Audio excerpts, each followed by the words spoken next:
बिस्मिल्लाहिर्रहमानिर्रहीम अस्सलामु आलैकुम and welcome back to my channel.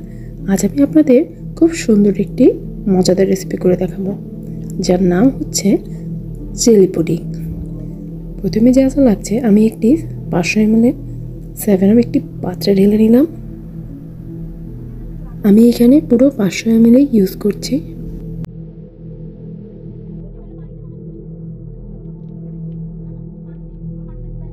এরপর আমি 30 গ্রাম পরিমাণ জেলাটিন একটি কাপের মধ্যে সামান্য পানি দিয়ে গুলিয়ে 7 আপের পাত্রটিতে ঢেলে দিলাম। এটি ঠান্ডা অবস্থাতেই করবেন এবং তারপরে হালকা মিক্স করে নিয়ে চুলাটি লো ফ্লেমে এটি নাড়তে থাকবেন।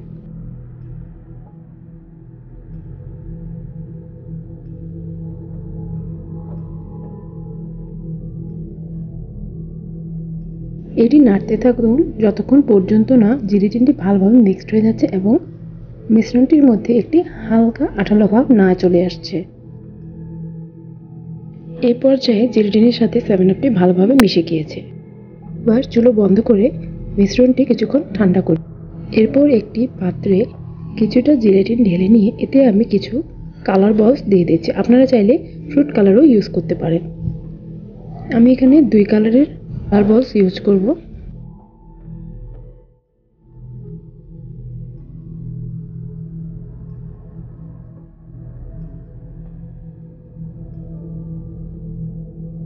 এই কালার বলসগুলো নিচে থেকেই গলে যায়, মিক্সড হয়ে যাবে, আমাকে আর আলাদাভাবে নাড়তে হয়নি। আর আপনি যদি ফ্রুট কালার দেন তাহলে 1 থেকে 2 ফোঁটা ফ্রুট কালার ইউজ করবেন এবং হালকা নেড়ে নেবেন, খুব বেশি নাড়াচাড়া করার প্রয়োজন নেই।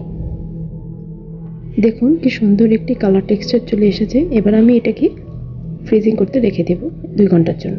ঘন্টা পর আমি এর উপর কিছুটা কালারলেস মিশ্রণ ঢেলে দিচ্ছি।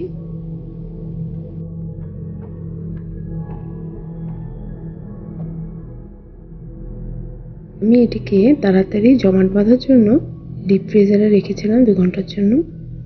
এবার আমি এর উপর আবার কিছুটা কালারফুল মিশ্রণ ঢেলে দিচ্ছি এবং এবার 5 ঘন্টার জন্য আমি এটাকে নর্মাল ফ্রিজারে রেখে দিচ্ছি। 5 ঘন্টা পর এটি ফ্রিজার থেকে বের করে আমি সাইডগুলো একটু হালকা করে চাকু দিয়ে ছড়িয়ে প্লেটের মধ্যে ঢেলে নেব। দেখুন কালারটি কি সুন্দর হয়ে এসেছে, একটা গ্রিনিশ কালার চলে এসেছে।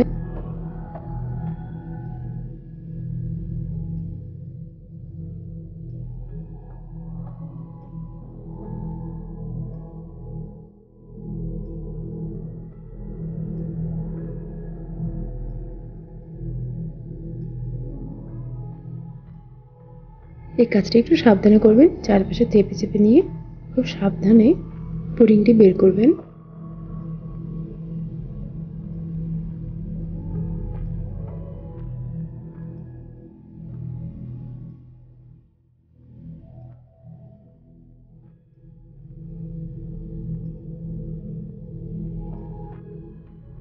এই সুন্দর একটি জেলি পুডিং আমাদের তৈরি হয়ে গিয়েছে।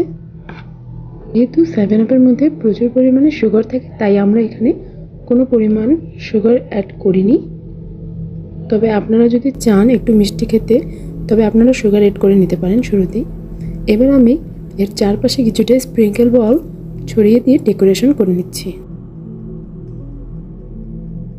জেলি খেতে কিন্তু বাচ্চা থেকে বড়রা সবাই পছন্দ করে, তাই আপনারা অতি সহজেই এটি ঘরে বানিয়ে আপনাদের বাচ্চাদেরকে খাওয়াতে পারেন।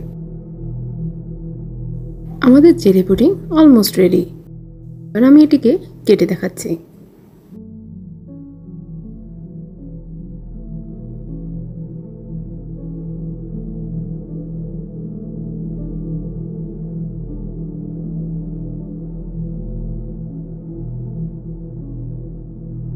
দেখুন কি সুন্দর একটি জিগলি জেলি তৈরি হয়ে গিয়েছে।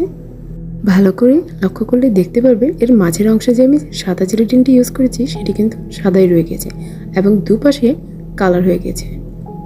দেখতেই ভালো লাগছে এবং খেতে তো দারুণ। রেসিপিটি ভালো লেগে থাকলে বেশি বেশি শেয়ার করুন, লাইক দিন ও কমেন্ট করুন, সাবস্ক্রাইব করতে ভুলবেন না। ইনশাআল্লাহ দেখা হচ্ছে নেক্সট ভিডিওতে। ততক্ষণ ভালো থাকুন, সুস্থ থাকুন। আল্লাহ হাফেজ।